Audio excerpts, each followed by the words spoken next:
Ladies and gentlemen, welcome to Grant's Interest Rate Observer of the Air. I am Jim Grant, and with me today, as always, is the great Evan Lorenz, Deputy Editor of Grants, and Eric Whitehead at the controls. Well, this podcast is brought to you by our friends at Morty. That's M-O-R-T-Y, the newest and smartest way to get a home mortgage. And it's brought to you by eFinancial Careers, which is the world's leading financial services career website. And joining us today is Andy McCulloch. Andy, welcome. Andy is the head of the real estate analytics team at Green Street. And he's been doing this, since, I guess, 3 years now, since 2014. Before that, Andy led coverage at Green Street of residential REITs and covered apartments, student housing and manufactured housing, and an alumnus of, I think, almost everything USC had to offer, maybe except for football or something. But he's a USC alumnus. He's a CFA charter holder, and also he's a counselor of real estate, which he'll tell us about in the fullness of time. But Andy, welcome to our podcast, is what we call it.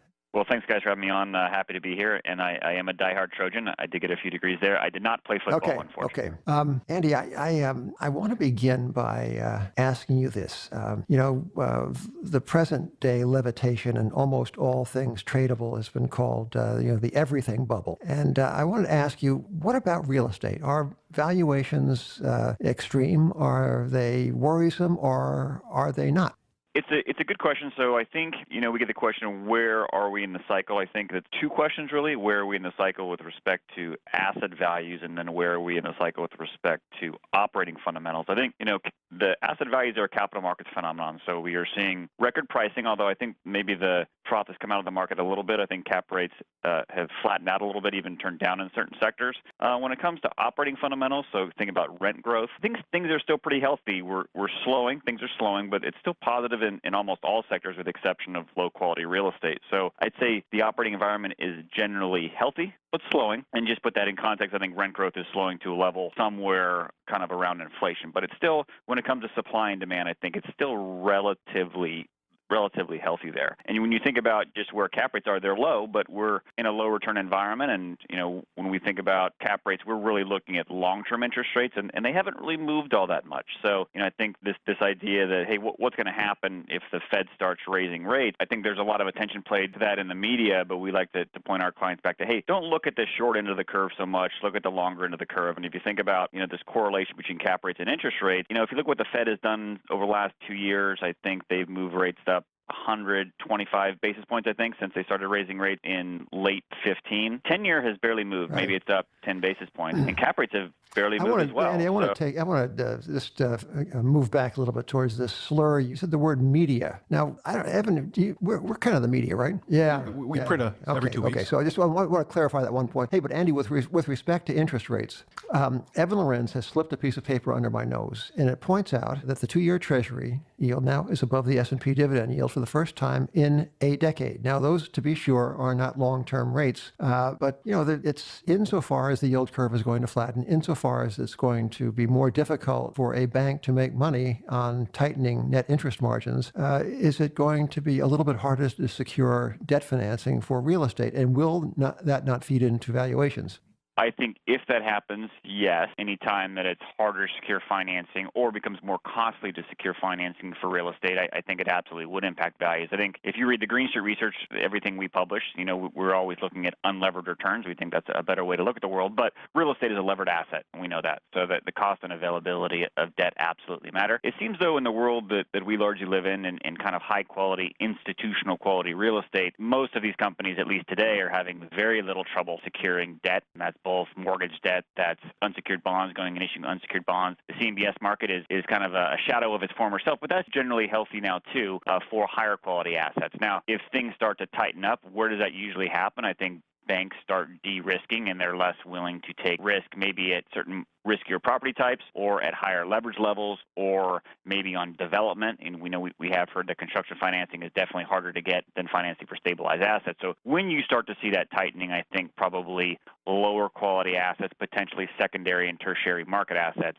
get hurt more. Andy, and another sign of the cycle, we just saw one of the larger real estate acquisitions get announced, Unibail's acquisition of Westfield at a sub 4% cap rate. What does this say about where we're in? By way of explanation, these assets are shopping center assets. And as we know, shopping centers have actually gone out of business, all of them, because of this man Bezos, this menace. Anyway, I want to interject that, Andy. But you might be able to clarify some of the details I might have overlooked.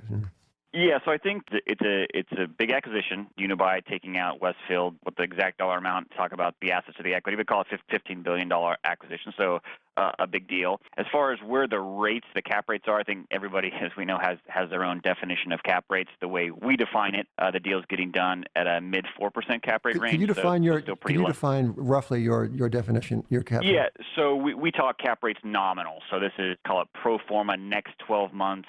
NOI before any type of CapEx reserve. So, in this deal, if you look at tenant improvements and leasing commission, so kind of an after CapEx basis or an economic cap rate, as a lot of people call it, you probably are getting down into the threes. But our nominal cap rate is mid fours. And then just to simplify, it's a low cap rate. And I think in your note in the Green Street note, they said this deal is going to come up with like 11 times net debt to EBITDA for leverage. So it's a very low cap rate with a very high amount of leverage. Yeah, so as far as there is some levering up, which we don't like, Green Street, we like low leverage deals. There is an element of higher risk to the combined entity that could obviously impact our credit rating as well, which could impact their cost of debt, which makes the overall acquisition somewhat less attractive. But generally, I would say if you look at the cap rate where we are, you kind of got to split it out too, because there's U.S. assets and European assets, and it's probably a high 4% cap rate for the U.S. stuff, and then probably a high 3% cap rate for a lot of the London assets. And to your question, just does it imply anything about where we are in the cycle? And I'm not sure it necessarily does. And I say that because this deal might have been driven by something a little different. I think two big things. One, we know the retail landscape is changing pretty dramatically. Yes, e-commerce is changing retail, and there's a lot of, I think, lower quality assets or certain type of retail assets that are directly in the crosshairs, and they're going to be hurt quite a bit. You're seeing that definitely. But for high quality retail assets like the ones that are owned by Westfield and a lot of other high quality REITs, it feels unjustified what's been happening to the public share prices. And so I think this deal, maybe more than anything else, is probably driven by the frustration on the part of Westfield that they're trading below NAV, and they've been trading below NAV for a long period of time. And why that matters is for a REIT that wants to grow accretively, they can't really grow if they're trading at a discount because it would be value destructive to go issue equity. So I think there's a frustration there that they have felt, and probably a lot of other mall REITs have felt as well, that their cost of equity was just too high, and it really neutered their ability to grow. And then I'd say the other big thing about this deal in particular is, and I don't know this for a fact or anything, but the chairman is almost 90, and his sons that are co-CEOs, maybe they don't want to be running the day-to-day business anymore in this kind of frustrating retail environment. So I think their cost of capital, which was injured, was a big factor, and maybe some cultural issues as well. And in your opinion, was the market justified in valuing Westfield below net asset value, given the perhaps certainly familiar, maybe it's already discounted, but given the unfavorable look of the brick and mortar retailing environment? Might not the valuation of Westfield where it has been, might not that be logical and defensible? Yeah, it's a very good question, and I think generally the public market is pretty smart, right? So, we provide advice to our clients on both the public side and the private side, but even to our private clients, we say, hey, look at what the public market is telling you about the future direction of asset values, because it tends to be right more than it's wrong. In the case of mall asset values, we've reduced small asset values 10 to 15% since the beginning of the year. So values have come down. The question is the public market, which I think is right in some degree when it comes to mall values, did it just overshoot? And our opinion was, yes, it overshot, but for high quality assets. So mall REITs that own high quality assets, we feel like the value overshot. And I think so what does this deal tell us? And mall investors have been desperately looking for some type of pricing transparency because not a lot has happened. If you look at what this deal implies about kind of our current NAVs that we use today, it's pretty close to our current NAVs. Now, to my prior point, those NAVs have been coming down. As of where they sit today, this is an interesting pricing point that kind of justifies could you give us an today. example of a particular property of Westfield's that is typical of your definition of high quality and what makes it so? Yeah, I think what we'd say when we say high quality, a lot of these, what the REITs own, are kind of fortress type assets. So if you think about the mall universe, maybe there's 12 or 1,300 malls, depending on how you define malls in the U.S., but call it 12 or 1,300 kind of large regional malls. These kind of fortress assets are probably in the top 100 or 150. So, we've said in our research that probably 300 or so the malls in the U.S. are going to go away over the next 10 years, and maybe several hundred more in the decades after that. So a fairly dramatic right sizing of the mall industry in the U.S. But if you look at where most of the value is, so not malls by number, but malls by value, they're really concentrated in, let's call it, top 100 or 150 assets, which can be largely owned by your Westfields and your Simons and your GGPs and your Taubmans, companies that own very high-quality assets but have really seen their share prices under dramatic pressure. And it's not just, this Unibuy Westfield deal just happened, but you probably know there was also a bid by Brookfield to go after GGP, and that also was very interesting because that bid was well below our NAV and well below the value implied now by this Unibuy Westfield deal. So it's very interesting to see what's going to happen with GGP now, whether they say no to the deal or they try to negotiate a higher price. Morty, M-O-R-T-Y, is one of the sponsors of today's podcast, and you should know it's the newest and smartest way to get a home mortgage. As you do know, getting a mortgage can be long, confusing, grueling, expensive, humiliating, altogether unpalatable. Hidden fees, endless calls, endless, strange terms. Well, now it's never been easier. Morty, that's M-O-R-T-Y, is a new type of mortgage company that can help you save time and money. Here's how it works. So what you do is enter your info into Morty's secure website, and you will immediately see the mortgage options you qualify for with real rates from different lenders. They can even show you all the hidden fees up front so you can confidently compare options and select the one that's best for you. So you get stuck at any point, well, Morty has best-in-class customer support. Just call them up and they'll tell you what to do. They'll even talk to lenders on your behalf, sort of like your personal mortgage concierge. We all need one of those. So whether you're a first-time home buyer looking to refinance or buying an investment property, head over to trymorty.com/grant to get started today. That's TRYMORTY.com/grant. Disclosure must read verbatim. All right, here it goes. Morty Inc. is a licensed mortgage broker, equal housing lender. www.nmlsconsumeraccess.org. Number 1429243. All right. Thank you, Morty.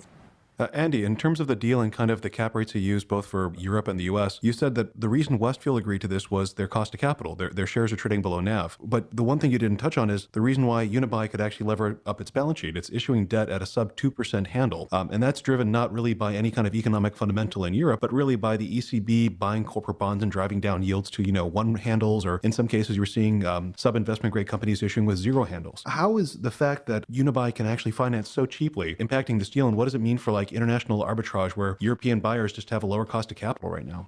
Yeah, so it's eye-opening to see where some of these companies can issue debt at, that is for sure. And I think from a local to local, so issuing debt in Europe and buying assets in Europe, I think that the level they can issue debt has definitely brought down cap rates in those countries. As far as an arbitrage, I'm not sure there's actually an arbitrage, right? So you can issue debt really low in Europe and you can buy assets in the U.S. a higher cap rate, but you're taking currency risk, right? So if you're taking some type of currency risk, is it a true arbitrage? But I think debt costs definitely impact local values. Whether or not they can use it to their advantage across the Atlantic, I'm not sure there's a true arbitrage there, but it definitely allows them to pay lower cap rates for European assets. And look, rates are higher in the U.S., but Simon and the other mall REITs here, even though with all this concern about the retail assets, they can go issue debt here in the unsecured market extremely low as well. Not as low as in Europe, but it's still extremely low. I wonder whether these extremely low yields aren't more problematic than the market seems to think. I mean, might not they perpetuating obsolete business models?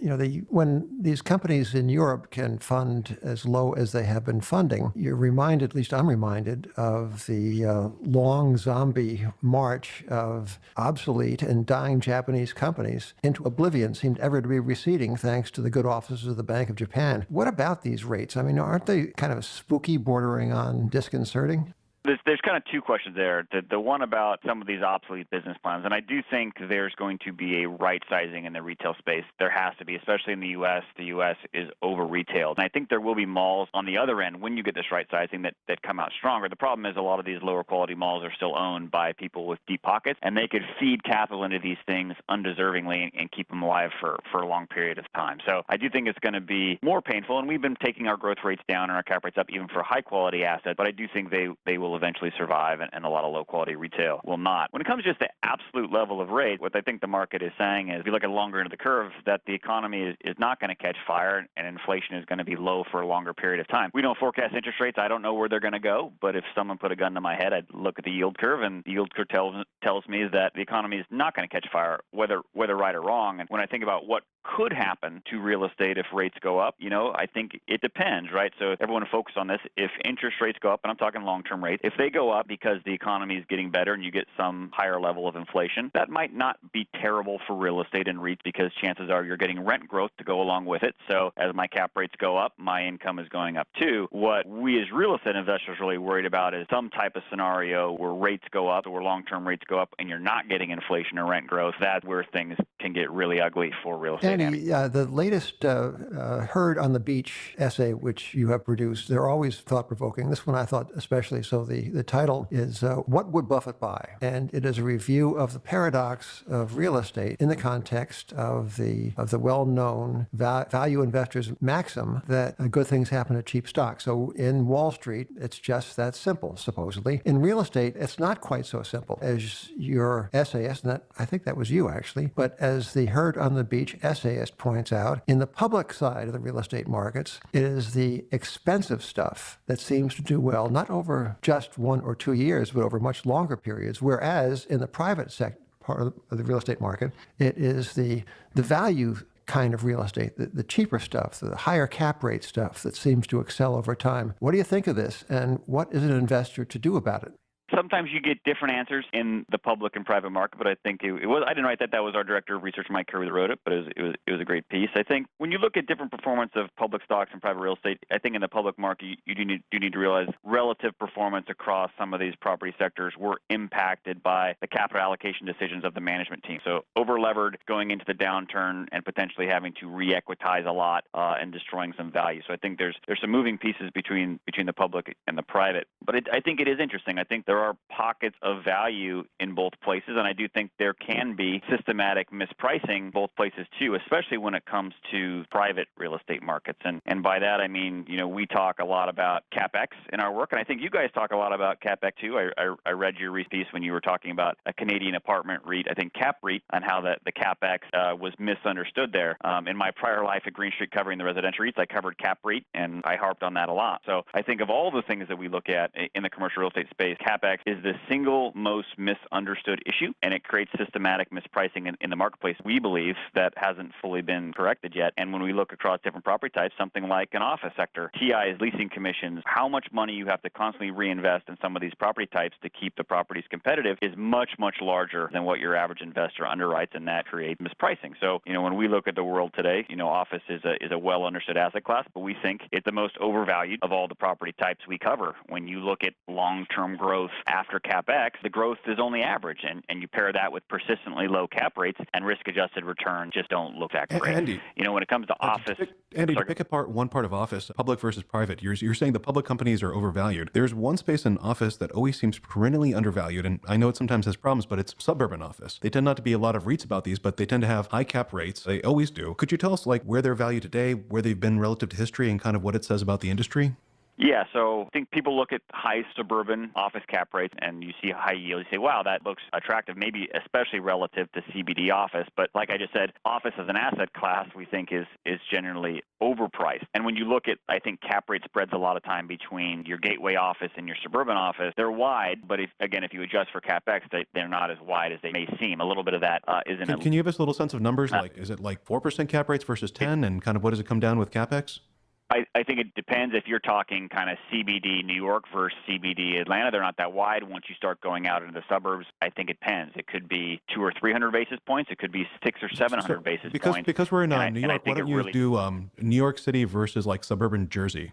I don't have those numbers in front of me. Sorry about that, but I could probably pull them. But I think what the difference is when you think about suburban versus urban and where I'm going to put my investment dollars, there's different type of suburban products. So if I can get suburban product that's maybe on the fringe, but it has walkable amenities, it has good public transit or other urban-like attributes, I think a lot of those investments today look pretty attractive versus your typical CBD investment in a New York or a DC, even potentially a Los Angeles, although we do like the west side of Los Angeles today. It's really your suburban product that lacks those urban amenity walkable features. Now, and you might be getting a cap rate that's double or more of some of these CBD assets, but the growth profile, especially after CapEx, can look pretty bad.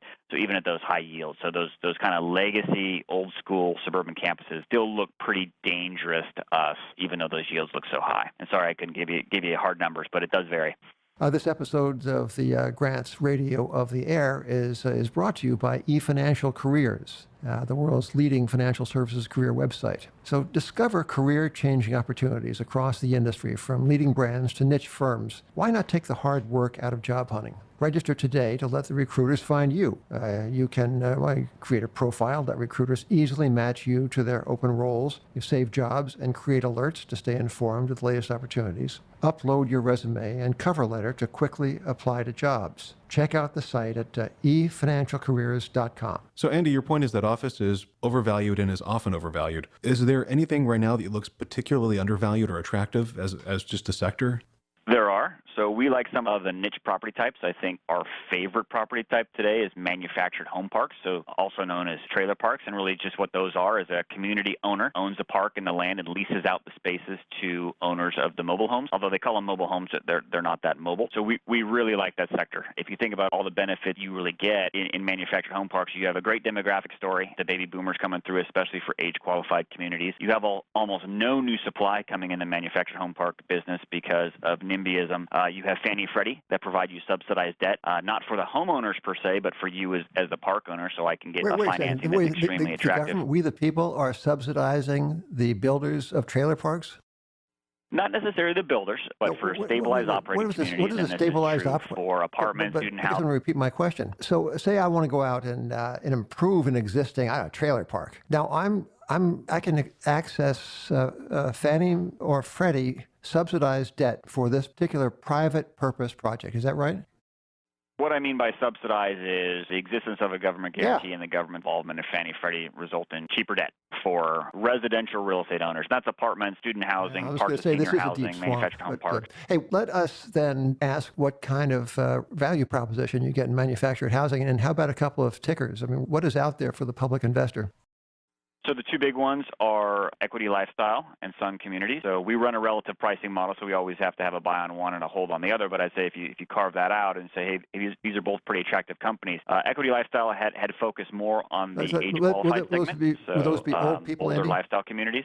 Older, 55 and over. Sun was predominantly an all-age operator, so people of all ages, but they've bought more age-qualified communities as well. Both very good operating communities, deep liquid stocks, and just a really good story. And I think if you take a step back and just think about real estate in general, we as real estate investors, what are we really buying? We're buying two things. We're buying the appreciating land and the depreciating structures. The beauty about manufactured home parks is, me as the landowner, I don't own the depreciating structures. My tenants do. I own the land and they pay me rent. Now I might have a community center and a pool and the streets and different things, but for the most part, I own the appreciating land. My tenant owns the depreciating structure. It's a really good type in terms of that real rent, estate investment. What kind of yield do you get off of these stocks? The yields on the stocks are different. I'd say if I think about cap rates, cap rates in a lot of these communities, they're a tiny bit higher than what we might use to value the apartment portfolios, but I have roughly the same debt cost, and I have what we believe a vastly superior long-term growth profile, especially after CapEx. Now, when you think about AFO yields on some of these companies, they're probably high threes, around 4. We look at those more than dividend yields, but still relative to what you can get in a lot of other sectors, still looks attractive. And we like manufactured home parks, even in the public space, even though they're trading at fairly substantial premiums. Andy, so the public market has recognized the benefits, but we're still willing to pay those. Is there a risk that the tax bill is going to make Americans so wealthy that we're not going to live in trailer parks anymore? No, I don't think so. Well, I think that's encouraging. I hate to think that everyone is going to get as rich as Evan Lorenz. That'd be disgusting. Hey, Andy, thank you for joining us. Andy McCulloch is the head of the real estate analytics department at Green Street, and as you have just heard, a most knowledgeable fellow. So we appreciate both your time and your expertise, Andy. Thank you for being with us. Evan, thank you. Eric, well done, as usual. Not one single glitch that I heard. It was perfect. Ladies and gentlemen, on behalf of Grants, we'll see you soon. Thank you, Andy. Thanks, guys. Have a happy holidays.